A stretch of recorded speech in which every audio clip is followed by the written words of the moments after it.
Hi friends, എല്ലാവർക്കും അമ്മീസ് കിച്ചൻ്റെ പുതിയ വീഡിയോയിലേക്ക് സ്വാഗതം. ഞാൻ ഇന്നിവിടെ ചെയ്ത് കാണിക്കാൻ പോകുന്നത് നല്ലൊരു ബീഫ് പിക്കിളാണ്. അതെങ്ങനെ ഉണ്ടാക്കാമെന്ന് നമുക്ക് നോക്കാം. അപ്പോൾ നമുക്ക് വീഡിയോയിലേക്ക് പോവാം.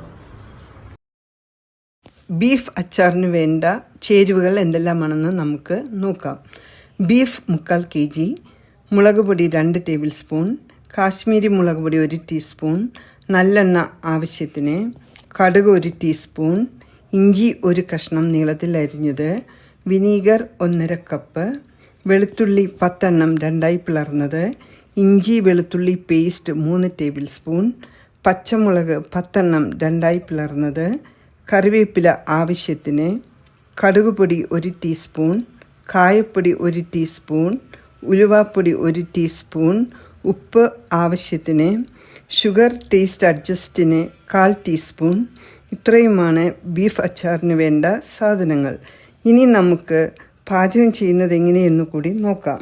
അപ്പോൾ നമുക്ക് വീഡിയോയിലേക്ക് പോവാം.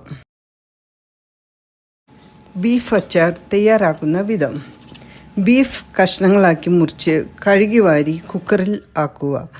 അതിലേക്ക് ഉപ്പ്, മഞ്ഞൾപ്പൊടി, കുരുമുളക് പൊടി, 1 ടീസ്പൂൺ ഇഞ്ചി വെളുത്തുള്ളി പേസ്റ്റും കറിവേപ്പിലയും ചേർത്ത് ഇളക്കി മൂടി വെച്ച് 10 മിനിറ്റ് വേവിക്കുക. വെന്ത ഇറച്ചി മാറ്റി വയ്ക്കുക. അടുത്തതായി നമുക്ക് ചീനച്ചട്ടി അടുപ്പിൽ വെച്ച് നല്ലെണ്ണ ഒഴിക്കാം. നല്ലതുപോലെ ചൂടായാൽ ഇറച്ചി കഷ്ണങ്ങൾ കുറേശ്ശെയായിട്ട് വറുത്ത് കോരുക. എല്ലാം വറുത്ത് കോരിയതിന് ശേഷം എണ്ണ അരിച്ച് മാറ്റി വയ്ക്കുക. അതേ എണ്ണ തന്നെയാണ് അച്ചാറിന് വേണ്ടി ഉപയോഗിക്കുന്നത്. വീണ്ടും ചട്ടി അടുപ്പിൽ വെച്ച് എണ്ണ ഒഴിക്കുക. ചൂടായാൽ കടുക് പൊട്ടിക്കുക. അതിലേക്ക് നീളത്തിൽ അരിഞ്ഞ ഇഞ്ചിയിട്ട് മൂപ്പിക്കുക. 2 മിനിറ്റ് കഴിഞ്ഞ് വെളുത്തുള്ളിയും ചേർത്ത് ഇളക്കുക. ബാക്കിയുള്ള ഇഞ്ചി വെളുത്തുള്ളി പേസ്റ്റും ചേർത്ത് നന്നായി ഇളക്കി പച്ചമുളക്, കറിവേപ്പില, വറ്റൽമുളക് എന്നിവ ചേർത്ത് ഒന്നുകൂടി മൂപ്പിക്കുക. മഞ്ഞൾപ്പൊടി, മുളക് പൊടി, കാശ്മീരി മുളക് പൊടി ഇവ ചേർത്ത് ഇളക്കുക. അതിലേക്ക് 1 കപ്പ് വിനീഗറും കൂടി ഒഴിച്ച് തിളപ്പിക്കുക. പാകം നോക്കിയിട്ട് വിനീഗർ വേണമെങ്കിൽ വീണ്ടും ചേർക്കാവുന്നതാണ്.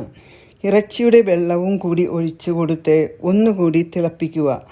തിളച്ച ചാറിലേക്ക് വറുത്ത് കോരി വെച്ചിരിക്കുന്ന ഇറച്ചി കഷ്ണങ്ങൾ ഇട്ട് യോജിപ്പിക്കുക. അതിലേക്ക് ഉലുവാപ്പൊടി, കായപ്പൊടി, കടുക് പൊടി എന്നിവയും ചേർത്ത് നന്നായി ഇളക്കി ടേസ്റ്റ് അഡ്ജസ്റ്റിന് 1/4 ടീസ്പൂൺ ഷുഗറും വേണമെങ്കിൽ ചേർക്കാവുന്നതാണ്. ഉപ്പും ആവശ്യത്തിന്, വിനീഗർ 1/2 കപ്പും കൂടി ചേർത്ത് തിളച്ചതിന് ശേഷം അടുപ്പിൽ നിന്നും ബീഫ് അച്ചാർ വാങ്ങാവുന്നതാണ്. നന്നായി തണുത്തതിന് ശേഷം ഒരു ഗ്ലാസ് ബോട്ടിലിലാക്കി വളരെ നാൾ ഉപയോഗിക്കാവുന്നതാണ്. അപ്പോൾ ഇന്ന് തയ്യാറാക്കിയ വളരെ രുചികരവും സ്വാദിഷ്ടവുമായ ബീഫ് അച്ചാർ എല്ലാവർക്കും ഇഷ്ടമായെന്ന് കരുതുന്നു. നിങ്ങളും ഉണ്ടാക്കി രുചിച്ചു നോക്കുവിൻ. കമൻറ്റ്സ് ബോക്സിൽ നിങ്ങളുടെ അഭിപ്രായങ്ങളും നിർദ്ദേശങ്ങളും എഴുതുക. ലൈക്ക് ചെയ്യാനും ഷെയർ ചെയ്യാനും സബ്സ്ക്രൈബ് ചെയ്യാനും സൈഡിലുള്ള ബെൽ ബട്ടൺ അമർത്താനും ദയവായി മറക്കരുത്. പുതിയൊരു വീഡിയോയുമായി തിരിച്ചു വരുന്നതുവരെ എല്ലാവർക്കും നന്ദി പറഞ്ഞുകൊണ്ട് tata, bye bye, see U.